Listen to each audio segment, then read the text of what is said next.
Analisa yang ketiga, nah itu analisa bandarmologi. Apa itu bandarmologi? Bandarmologi metode analisa mengetahui pergerakan bandar.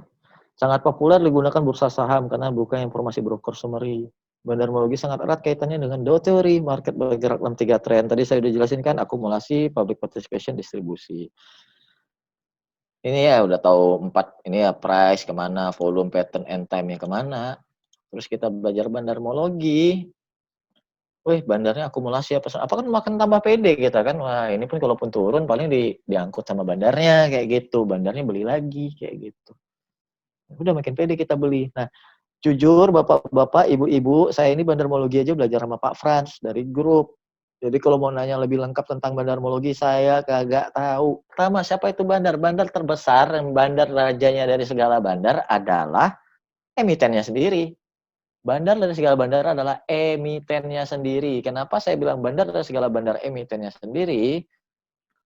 Bukannya para big players. Jadi bapak-bapak, ibu-ibu mohon maaf ngomong, kalau misal bapak-bapak, ibu-ibu anggaplah punya duit 500M nih gitu ya. Ini mohon maaf ngomong ya, nggak masuk ngerendahin, kita belajar nih. Saya buka dulu datanya. Kita buka dulu misalnya saham apa sih yang gampang dimandarin kayak gitu. Misalnya kayak RPPF. Oke. Anggap bapak-bapak, ibu-ibu itu punya duit 500M. Berarti market cap bapak-bapak dan duit itu sekitar anggap nih 4T market cap-nya 1/8. 8 kali 5, 40. Ya, 1/8 dari total kapasitas market cap-nya LPPF. Nah, anggap big player nih, Bapak bisa beli LPPF nih. 500M bisa arah nih kayak gitu. Emiten aslinya ngelihat, harga gua dinaikin kayak gitu. Atau bandar aslinya si pemegang underwriter-nya LPPF, si UOB gitu kan. Ngelihat, ada yang berani nih borong. Banyak banget duitnya, diguyur semua, kelar ini. Gitu. Bandar adalah orang yang megang supply, yang megang barang. Siapapun pemegang barang, itu pemegang supply, itu adalah penguasa market. Bedanya big player sama bandar adalah big player bisa beli banyak, bisa HK banyak, tetapi tidak bisa haki banyak. Mau haki dari mana? Barangnya belum ada. Nah, makanya biasanya kalau big player yang mau transformasi jadi bandar, dia harus akumulasi dulu. Harus kumpulin barang dulu. Nah, makanya itulah gunanya ilmu bandarmologi. Kalau kita ngelihat ada yang lagi akumulasi, misalnya kita contoh ini TMG tadi. Nah, ada yang lagi akumulasi ini di sini nih, entah ini big player, entah itu bandar aslinya atau siapa, yang pasti kita tahu ini arah mau naik. Karena orang kalau udah beli, kumpulin, pasti mau jualan di harga tinggi. Dan kenapa kalau kita beli itu, walaupun barang diakumulasi beli ketika breakout, perlu TA, karena kita nggak tahu yang beli ini bandar aslinya atau big players. Big player ini bisa institusi ya, bisa dana pensiun, atau mungkin bisa bapak atau ibunya, bapak-bapak dan ibu sekalian, sepupu mungkin yang tajir mampus gitu kan, bisa beli TMG gitu, bisa jadi bandarin. Nah, kita nggak tahu pas dia break di sini, ini dilawan kagak sama bandar aslinya. Kalau dilawan, bisa jadi kemungkinan harganya naik nggak banyak. Ketika distribusi, berarti yang beli big players. Kalau kita tahu yang beli ini cuma big player, kita harapin harganya nggak banyak naiknya. Nah, tapi kalau yang beli big player dan direstui bandar aslinya, ya baiknya banyak. Kayak TMG ini naiknya banyak karena direstui. Yang nggak direstui apa? Adaro. Ini nggak direstui. Naiknya cuma berapa? 1,2 cuma ke 1,2 ke 1,4. Dikit banget. Yang lain udah naik 100%. Kayak ini cuma naik 20%. PTBA udah 60%. Rocky udah jadi flash sekarang, bukan Rocky lagi. Iya kan? Kalau kita lihat dari Adaro ini, memang di selama kenaikan ini ada distribusi. Tetapi nggak masif. Sepertinya ini si BD cuma jaga likuiditas doang. Cuma dia jaga likuiditas kayaknya berlebihan. Jadi kenaikan harga Adaro seperti tertahan. Nah, cuma jujur saya nggak berani ngomong panjang lebar. Saya nggak tahu kenapa nih BD nahan atau apa segala macam. Entah harga, entah dia masih kurang barang kali karena masa distribusinya yang pendek, atau mungkin dia ya dia tahu ada something wrong di dalam, dia mau jualan gitu, kita nggak pernah tahu. Tetapi yang kita bisa cuma lihat, kita cuma bisa lihat analisa. Seperti itu Bapak-bapak, Ibu-ibu. Oke. Nah, ini dasar analisa saham yang paling dasar banget, fundamental, technical, dan bandarmologi. Gimana cara ngabunginnya? Gimana cara bikin trade plan yang benar gitu kan misalnya. Gimana milih saham-sahamnya? Banyak banget tuh saham yang kita lihat fundamentalnya bagus, ternyata harga nggak kemana-mana, teknikalnya jelek. Kita bisa juga lihat fundamentalnya jelek gitu, tapi teknikalnya bagus, harganya terbang-terbang. Bisa juga jadi kita lihat bandarmologinya bagus, teknikalnya bagus kok. Bandarmologi bagus, fundamental bagus, harga nggak kemana-mana. Ada. Nah, gimana cara gabunginnya? Nggak usah susah-susah. Nih, jawaban saya. Nanti gue analisa gunakan saling berhubungan, menambah keyakinan kita dalam membeli satu saham. Jika ketika itu di atas hasil analisa untuk beli dan begitu juga sebaliknya. Jadi gini, kalau Bapak dan Ibu mengerti konsep secara keseluruhan, konsep bahwa ada fundamental, teknikal, dan bandarmologi itu saling berhubungan dan saling keterkaitan, kayak gitu, itu nggak ada cerita lagi saling merendahkan. Nggak ada cerita, wah technical analysis nggak guna, gitu. Nggak. BDM juga nggak jalan kalau nggak TA, gitu. Kita nggak tahu ini BDM udah di titik resist atau enggak, kayak gitu. Fundamental juga nggak jalan kalau kita misalnya BD-nya nggak ada yang gerakin. Tadi kan ada yang nanya tuh, BP kok nggak jalan ya? Bisa jadi BD-nya nggak gerakin.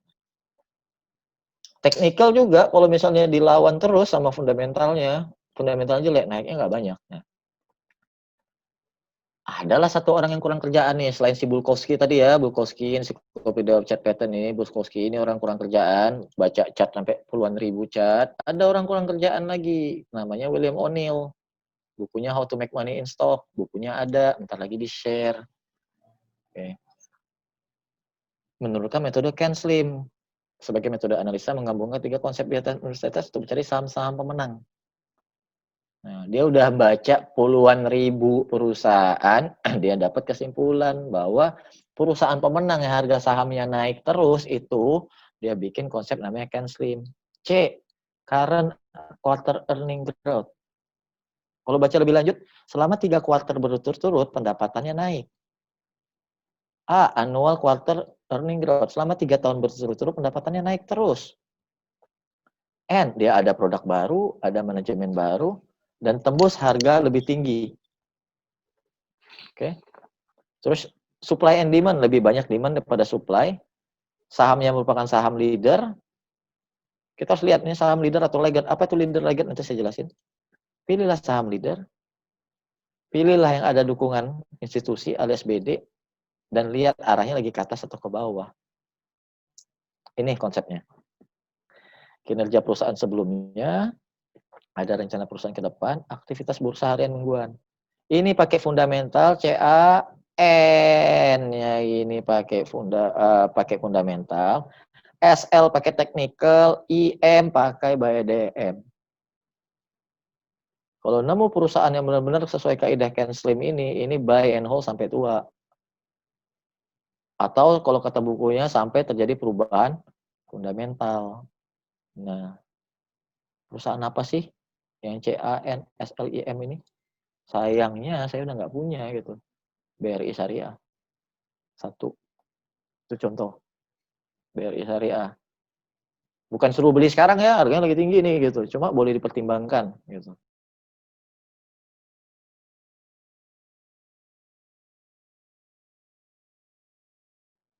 12 saham yang memenuhi metode Ken Slim.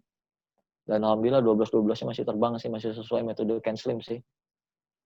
Saya lupa pastinya apa, tapi yang saya ingat itu Inco, LPCK, terus Alfamart.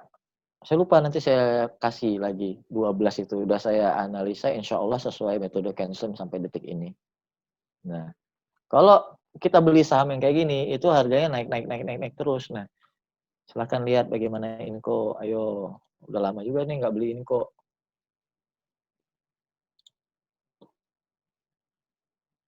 Oh bener loh, harganya nggak ada turun-turunnya, nggak ada koreksi. Buset. Dari 24 Maret nggak ada koreksi. Nggak ada turun-turunnya. Nah, Bisa disimpan sampai tua nggak? Bisa lah, apalagi nikel baru 17.000. Kalau nikel balik 50.000, Inco balik ke 20.000. Inco pernah 12.000 ya bapak-bapak, ibu-ibu, di awal-awal saya mulai saham. Yes. Pernah 12.000. Nggak tahu nih pernah stock split atau nggak, lupa saya.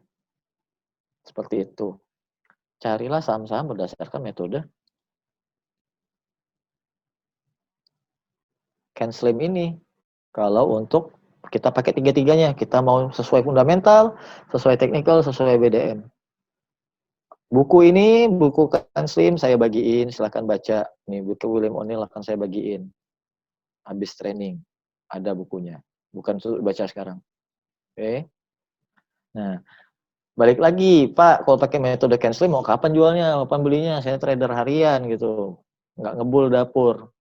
Ya, balikin ke style masing-masing dong. Habis ini kita bicara nih masalah style, mindset, apa segala macam, balikin. Ini kan ceritanya kalau ada orang pengen perfect gitu loh. Perfeksionis, biasanya orang melankolis tuh perfeksionis. Ya itu gue kasih. Nah, kalau orang cuma trading harian, ya ngapain ribet-ribet pakai fundamental, ngapain ribet-ribet pakai bandarmologi. Fundamental sekilas aja, lihat ini, oh oke, perusahaannya kayak nggak mau bangkrut, kayak gitu kan.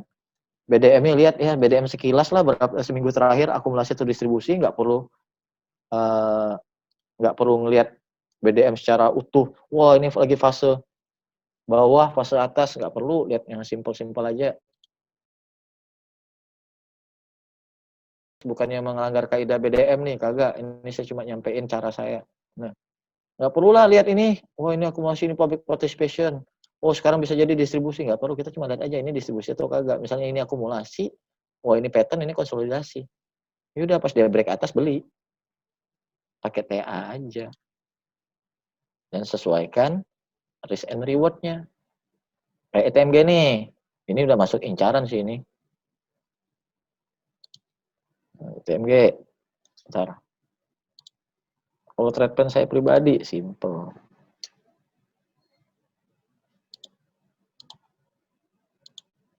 Bentar, mana ini tuh, ish. Ini konsolidasi. Ini pattern. Flag-nya.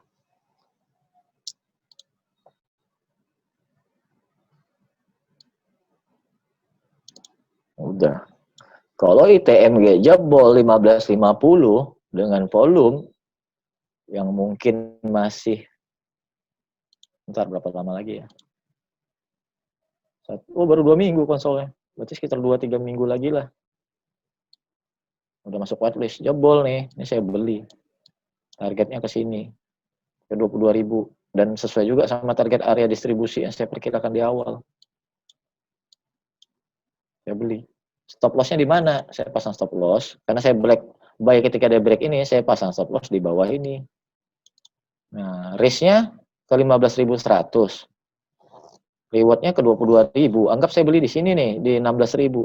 Tetap aja risk sama reward-nya untung. Sesimpel itu loh sebenarnya analisa untuk jangka pendek. Pak Ibu-Ibu. Oke, saya pikir ini dulu. Sum it up-nya. Sebelum kita masuk ke konsep analisa mindset, konsep yang benar-benar dasar ini, 3 ini, ada pertanyaan? Silahkan. Jangan stock pick ya, pertanyaan. Sore Pak Juta. Iya Pak Yamin, silahkan. Iya Pak Juta. Itu kan kita tadi sudah dijelaskan Pak Juta itu mengenai price, volume, pattern, time ya kan. Sudah ditunjukkan juga berbagai contoh saham. Saya berpikir apakah pattern itu menggambarkan psikologi para bandar maupun trader maupun investor yang digambarkan di chart tersebut, Pak. Oke, ada lagi Pak? Saya cuma itu aja, Pak. Oke, terima kasih pertanyaan Pak Yamin. Dulu waktu saya belajar sama Pak Gema, Bapak-bapak, Ibu-ibu, Pak Yamin terutama Pak ya, waktu belajar sama Gema, itu pattern itu saya harus bisa ngitung kapan selesai. Patternnya apa, buku Encyclopedia of Chart Pattern saya harus hafal.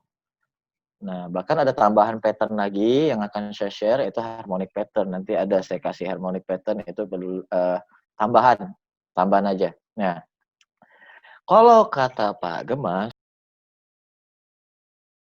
pattern itu menggambarkan segala sesuatu yang terjadi di market. Bisa dibilang psikologis, bisa dibilang dari BD-nya, bisa dibilang dari uh, retail, institusi, apapun itu. Iya Pak, jadi pattern itu menggambarkan psikologis. Nih saya kasih contoh psikologisnya Pak ya.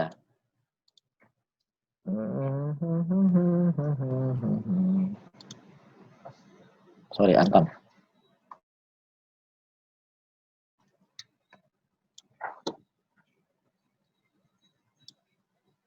Ini saya bisa cerita panjang lebar nih Antam nih. Woi, Antam. Masa akumulasi, harga naik, berbentuk. Oke, ntar turun. Wow, euforia, harga nikel turun. Bolak balik gitu aja turun, dibuang orang. Oke. Antam dari 24 Maret. Saya buang dulu. Oke. Ntar. Sorry.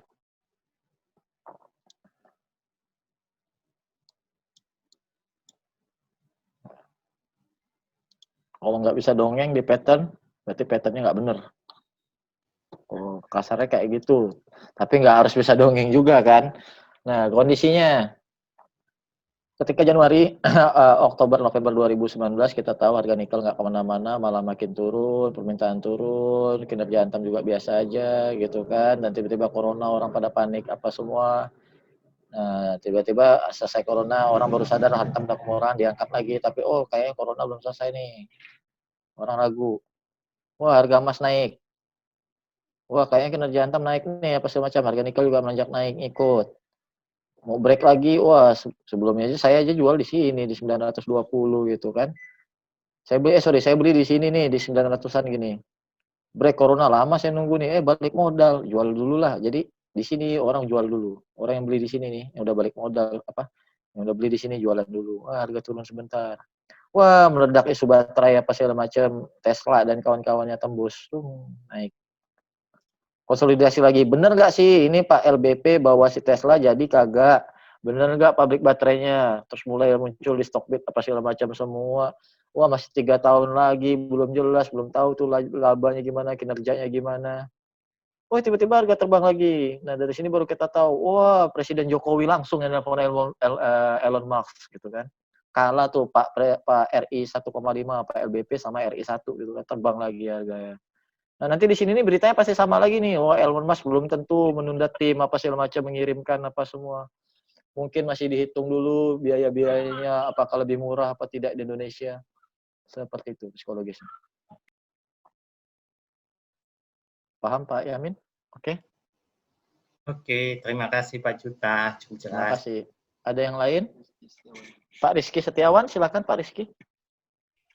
Ya Pak, Hmm. ini, nah tadi kan beberapa kali Bapak sebut apa, nganalisis saham itu pakai daily dan weekly ya Pak ya. Ya. Namun rata-rata kan biasanya pakai daily ya Pak ya. Hmm. Nah, yang saya mau tanyakan itu, apa sih pengaruhnya kalau kita analisa saham pakai chart weekly? Nah, Oke. dasarnya itu apa gitu Pak? Seperti waktu itu Bapak bilang waktu Zoom pertama itu, kalau misalkan di week kelima itu nggak apa itu sama saya lupa Pak. Nah kalau misalkan nggak naik harganya di minggu kelima itu, nah Bapak out itu, saya lupa itu sama apa. Wah, Nah saya tahu. itu artinya mengartikan apa sih Pak sebetulnya Pak? Oke, jadi gini Pak. Pak Rizky, pertanyaan bagus. Kenapa saya pakai weekly? Kapan saya pakai daily? Itu tergantung time frame saya. Ketika misalnya saya mau trading gitu kan, saya mau trading saham Antam nih misalnya nih, saham Antam. Oh, bentar, sorry, jangan pakai Antam deh. Antam kan udah kejadian. Yang saya beli kemarin aja lah, Adikarya. Nah, Kenapa saya pakai, saya ini mau trading ADI nih gitu kan, pas di sini nih. Kan saya belinya di sini nih. Nah, saya pakai daily. Kenapa? Kalau pakai weekly ini kelihatan ADI ini nggak ada koreksi-koreksinya. Tegak lurus aja. Nah, jadi saya nggak tahu mau belinya di mana gitu kan, kapan apa segala macam. Karena saya mau fast trade gitu. Saya lihat pakai daily doang. Beli ADI ini momentumnya kuat banget nih. Paling banter seminggu saya udah keluar. Nah, kalau saya pakai weekly berarti kan saya cuma trading trading satu candle doang, Pak. Kalau trading satu candle doang bisa mati mendadak saya ini. Bisa jadi saya beli di 13, bisa beli di 14, saya bisa beli di 16. Ini range-nya terlalu jauh. Karena saya untuk trading jangka pendek, saya lihat pakai daily.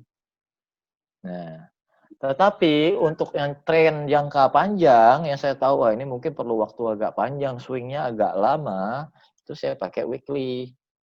Contohnya apa? Contohnya ASRI, silahkan tanya Bu Dokter. Saya pakai weekly di ASRI. Kenapa? Satu, ini pola HTF kan. HTF kan syaratnya 3 sampai 5 minggu kan, jebol dia. Terus saya tungguin lagi di sini. Bentuk HTF lagi enggak? 3 sampai 5 minggu. 1, 2, 3.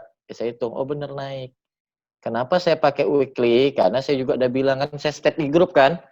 Biarlah ketika ASRI all time high, ketika ARA di 252 waktu itu saya bilang, saya nggak jual, bodo amat, terserah dia lah mau naik kayak mau turun kayak. Karena harga saya udah di bawah gitu. Nah, saya mau selesaikan trennya sampai selesai. Saya berpikir jangka panjang pikirnya. Nah, kalau jangka panjang kan kita lihat pakai weekly ya, Pak. Karena Jadi apa? time Kalau frame kita pakai sebelum selesai. Karena kalau kita pikir pakai daily doang, nih Pak, ini lihat ya ASRI daily. Banyak banget nih godaan nih mau jual. Wah, takutnya turun. Oh, mau naik, oh turun. Sesuaikan sama niat awal, mau swing, mau fast trade, mau copet-copet, atau mau invest. Oke. Gitu. Paham ya, Pak? Oh, jadi ini masalah time frame aja gitu, Pak ya? Iya. Tujuan utama, inna awalu niat. Segala sesuatu dimulai dari niat. Niat Bapak apa? Pakai time frame yang sesuai. Pakai dasar analisa yang sesuai. Paham? Oh. Tapi itu bisa dibikin trendline nggak sih, Pak? Kayak Timeline garis-garis gimana? ya kayak trendline-nya itu tuh bisa digaris-garis nggak Pak kalau weekly itu? Jelas bisa, Pak. Bisa banget. Cuma konfirmasinya 1 minggu. Contoh. Oke. Nih, contoh. Kita bicara saham yang sama deh.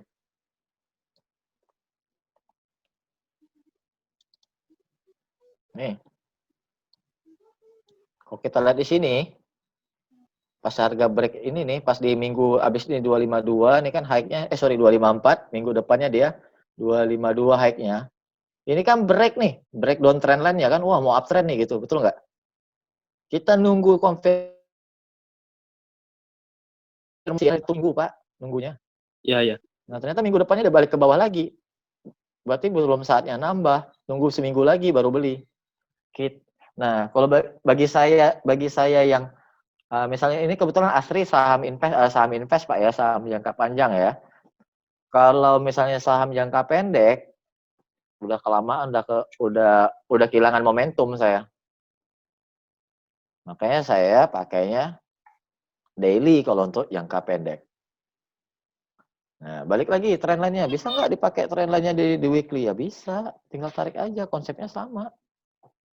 Masih uptrend. Nah, kalau yang bagi nyimpan barang, kalau ASRI turun, misal kita pakai weekly untuk jangka long atau swing, turun sampai 194 pun masih hold ini. Nah, ini trennya. Begitu Pak Rizky, paham? Oke, paham Pak, paham. Siap. Sesuaikan sama time frame, sesuaikan sama money management, sesuaikan sama kekuatan uang juga. Nanti habis ini kita bahas money management. Oke, yang penting konsep dasar dulu nih, fundamental, technical, bandarmologi. Ada lagi? Oke, Bu Regina, silakan. Ya, selamat sore Pak Juta. Ya. Saya mau bertanya yang soal metode Ken Slim ini kan menggabungkan dari ketiganya gitu ya Pak? Apakah ini cocok untuk semua, Pak? Misalnya kayak trading jangka pendek, jangka panjang, terus investasi, apakah perlu ketiganya atau kalau misalnya trading jangka pendek saja tidak perlu untuk semuanya, Pak? Bisa lihat dari TA atau BDM-nya saja gitu, Pak. Oke, terima kasih. Ada lagi, Bu? Udah itu, Pak. Oke, jadi CanSlim ini saya bilang tadi untuk orang yang perfeksionis. Untuk orang yang cari kesempurnaan, pakai CanSlim. Nah, otomatis karena CanSlim ini ada faktor fundamental di dalamnya, fundamental ini, Bu, itu kita baru memutuskan beli atau jual saham itu berdasarkan laporan keuangan biasanya. Laporan keuangan 3 bulan sekali, paling cepat. Perubahannya 3 bulan sekali. Nah, berarti kalau Ibu nanya untuk trading, ya tradingnya berarti 3 bulan. Kalau bagi saya kelamaan 3 bulan. 3 bulan saya udah bisa dapat profit ratusan persen dari trading doang. Ngapain saya pakai fundamental untuk trading? Paham, Bu? Iya, paham, Pak. Terima kasih, Pak. Ya gitu. Jadi, CanSlim ini bukan berarti nggak bisa dipakai trading jangka pendek juga. Bisa banget. Kalau kita nemu saham yang sesuai CanSlim nih, bisa kayak gitu. Kalau ada weakness, ketika harga sahamnya turun, buy aja. Turun buy, pasti naik lagi. Turun buy, pasti naik lagi. Udah kayak Tuhan jadinya kayak gitu. Nah, oke. Sorry, waduh ini internetnya kacau nih. Apa nih trading view? Seperti Inco ya. Tadi saya mau buka chat Inco nih sebenarnya. Inco ini kan memenuhi kaidah CanSlim nih, bisa dicek dari laporan keuangannya. Lihat, turun naik lagi, turun naik, turun naik, turun naik untuk gelombang, turun naik, turun naik. Inco ini bapak-bapak, ibu-ibu, saya kasih bocoran aja. Kalau dia turun, beli aja, ntar naik, turun, ntar dia beli juga naik. Ada yang jaga, gitu. Yang jaga apa kinerjanya? Selama laporan keuangannya keluar hasilnya masih positif, ya aman Inco. Inco saya ingat benar, sampai detik ini pun saya udah cek, Inco masih memenuhi metode CanSlim.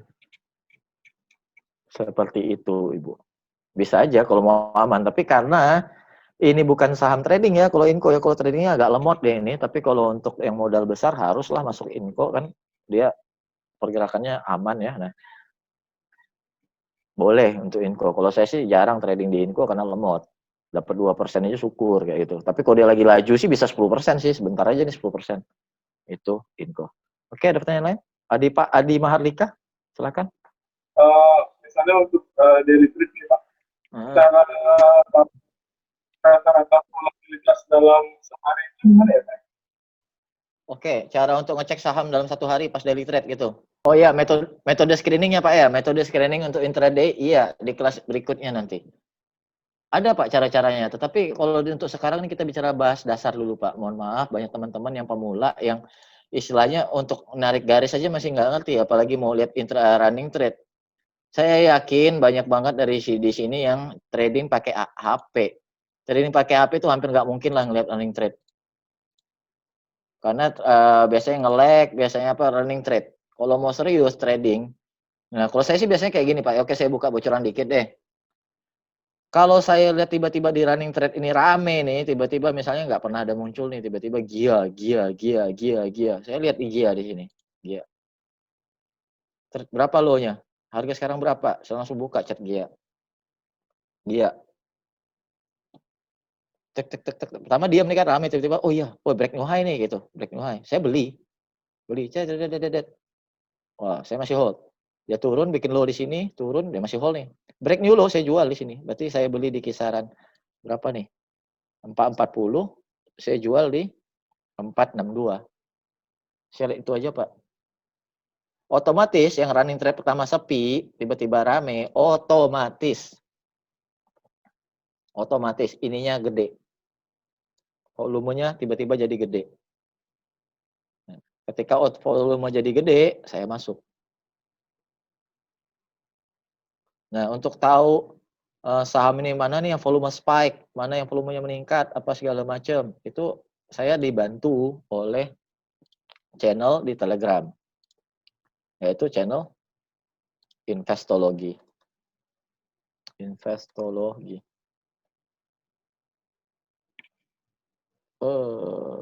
Aduh, nggak ada nih. Ntar Pak ya. Oh, sorry, ini WhatsApp. Pantas nggak ada. WA Pak.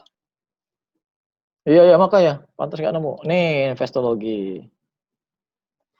Jadi di investologi nih, dia setiap hari itu dia ngeluarin yang namanya alert. Oh, ini udah nggak ada sih. Dia biasa setiap hari ada alert namanya sumfol. Sumfol itu spike volume. Jadi ketika dia ada alert, saham ini ada volume gitu. Saya lihat chatnya, saya lihat chat daily tadi, saya balikin ke chat besarnya, benar sesuai semua, saya beli. Dan saya belinya jumlahnya berapa? Ya saya sesuaikan sama money management saya yang ada untuk day trade. Dan apapun yang terjadi pada hari itu, kalau misalnya tangga kuat, membentuk lower low, saya out. Mau dia naik lagi besok urusan nanti. Yang penting saya out. Karena niat awalnya day trade. Nah, tapi kalau dia full, tutup itu paling cuma 1% dari high, itu saya simpan untuk besoknya. Biasanya naik lagi. Oke. Contoh GIA.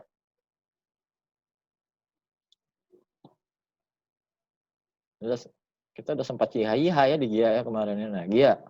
Gitu kan. Saya jujur udah jual lagi GIA. Saya lihat ada volume spike. Oh benar volume spike. Terus saya lihat di sini. Kan saya bikin patternnya nih. Saya bikin nih. Oh dia balik lagi nih kayaknya ke atas gitu. Terus oh iya jebol nih kayaknya. Oke masih uptrend, masih apa volume. Terus balikin ke running trade tadi kan ke IPO.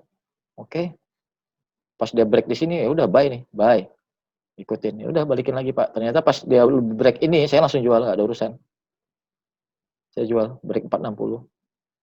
Cuan tipis banget.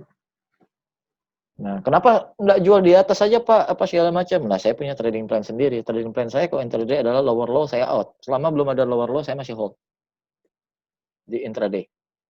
Kenapa? Itu untuk mencegah gocekan. Biasanya bandar kalau serius naikin kayak gitu atau retail serius naikin nggak bakal di lower low. Nah, contoh yang nggak bakal lower low ya ini nggak ada lower low. Serius bandarnya naikin. Low-nya di sini. Kayak gitu. Ada lower low, tapi ini cuma beberapa detik Pak ya, serius. Ini memang harusnya jual, tapi saya lihat cuma beberapa detik aja, udah.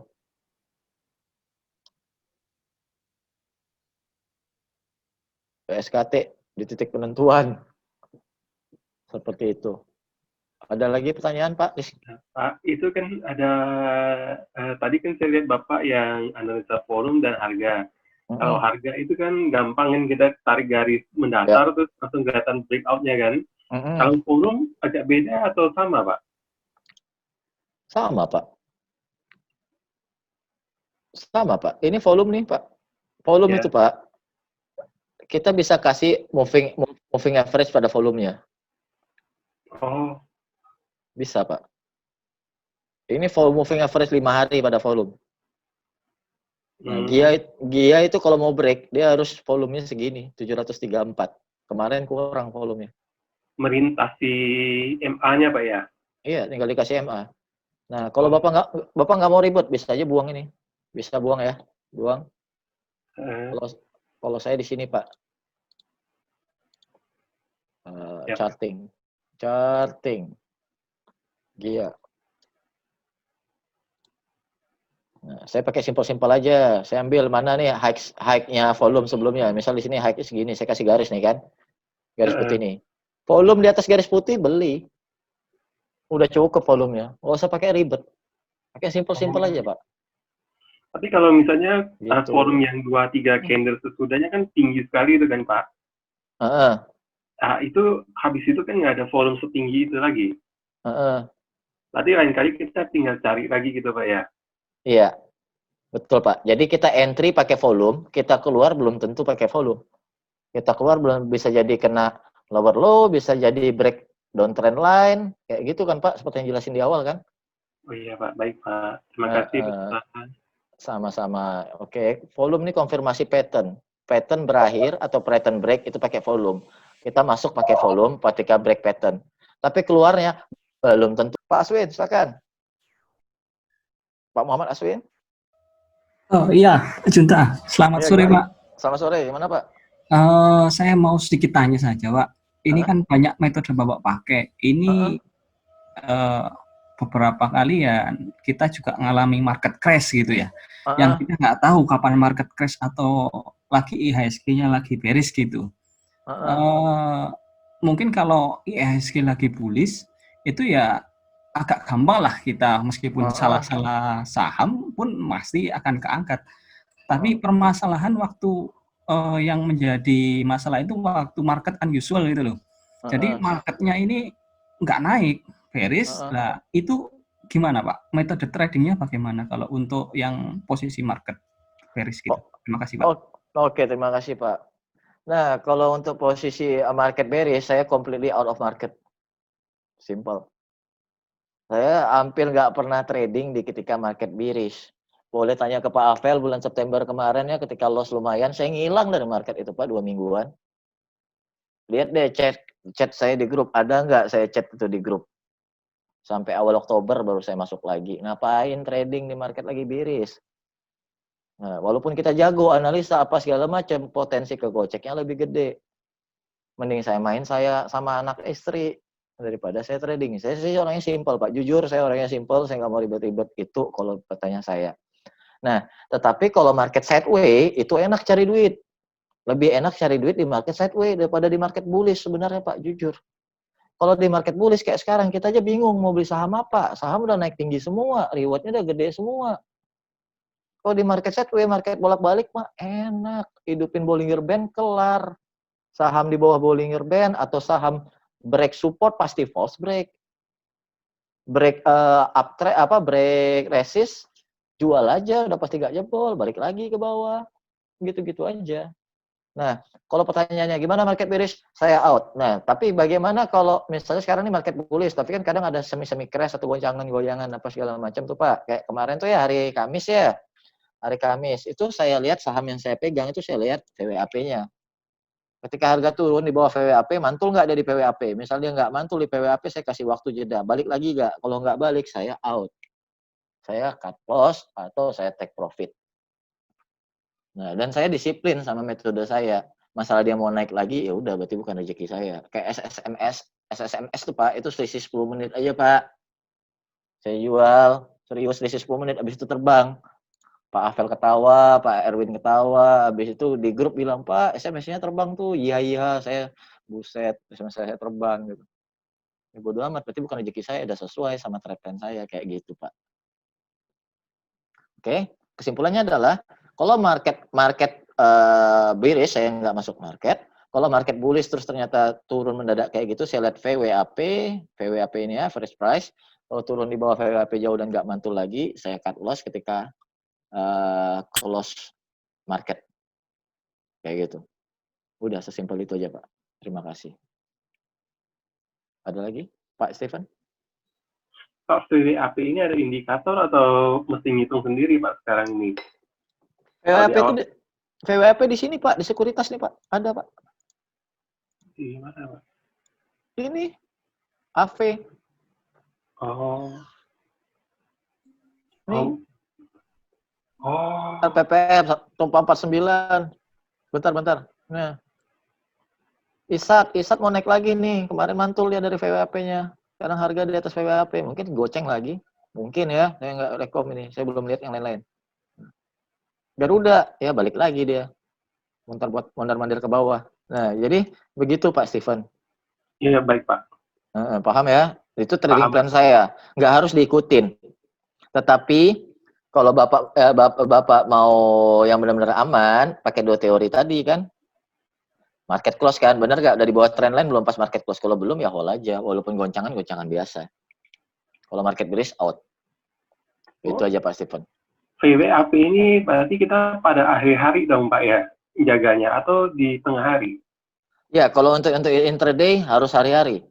Tapi kalau untuk main untuk beli atau kita ngikutin tren swing kayak gitu, kita fokus di trend line aja Pak, nggak perlu lihat VWAP. Oh, baik. Lihat pas harga close saja. Baik Pak, baik. Oke, yang terakhir ini sebelum kita istirahat, Pak Farid silakan. Nambahin Pak Stephen tadi Pak. Ya. Itu jadi posisi kita mau masuk itu kalau VWAP katakan 450 itu harga di atas 450 gitu ya Pak? Atau gimana Pak? Ya, jadi gini. Gila pula. Ada lagi Pak? Ada lagi? Nggak ada ya? Oke, jadi gini. Pada hari Jumat, itu terjadi market naik, terus tiba-tiba turun. Market naik, tiba-tiba turun.